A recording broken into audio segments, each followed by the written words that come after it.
Japs, Chongqing became the heart of the Chinese nation they were determined to conquer. Destroy Chongqing, and they would break the spirit of New China.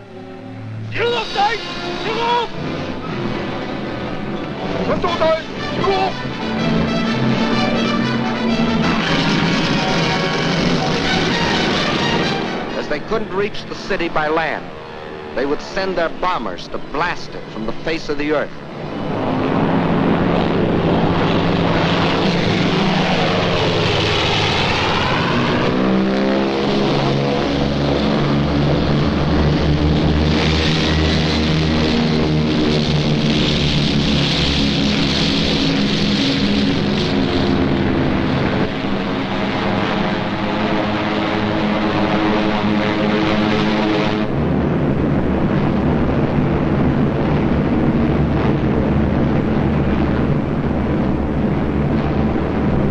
Against these Japanese armadas, slow and obsolete Chinese planes made a suicidal attempt to defend Chongqing.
Neither Japanese planes nor Japanese bombs could destroy the life of the city.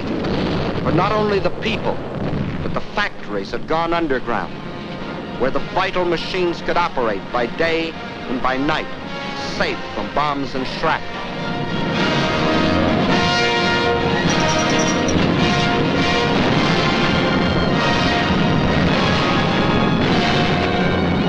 This time, the Chinese had anticipated their enemy. In spite of bombs and fire and destruction.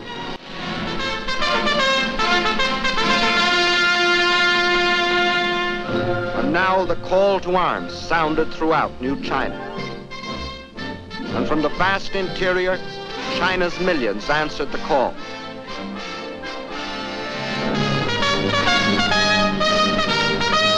They came from the south and from the north, from the east and from the west, to form a people's army. With a new faith in their hearts, men and women left their homes and farms to fight for something bigger now than each man's home, and each man's farm, and each man's life. They were fighting for New China.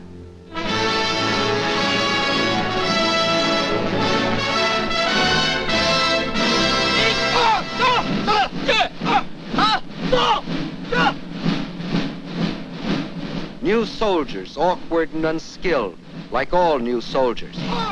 But they toughened and trained.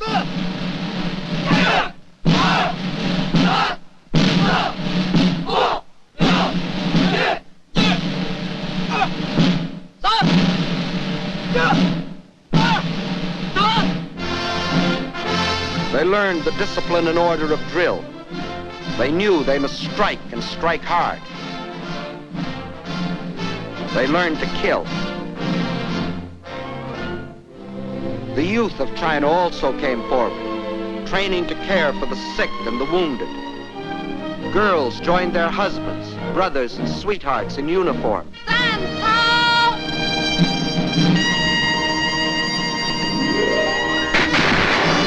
And to the aid of China came volunteers from other lands, men who pledged themselves to fight against tyranny and oppression no matter where. Americans like the legendary Colonel Shanon and his Flying Tigers, who, with their few American planes, were knocking down enemy planes at the fantastic ratio of 20 nips to one of their own. The Japs had hoped to ride to world conquest on the back of the giant Chinese workhorse. Phase 2 of the Tanaka Plan called for breaking the horse to their will. But the great patient horse refused to be broken.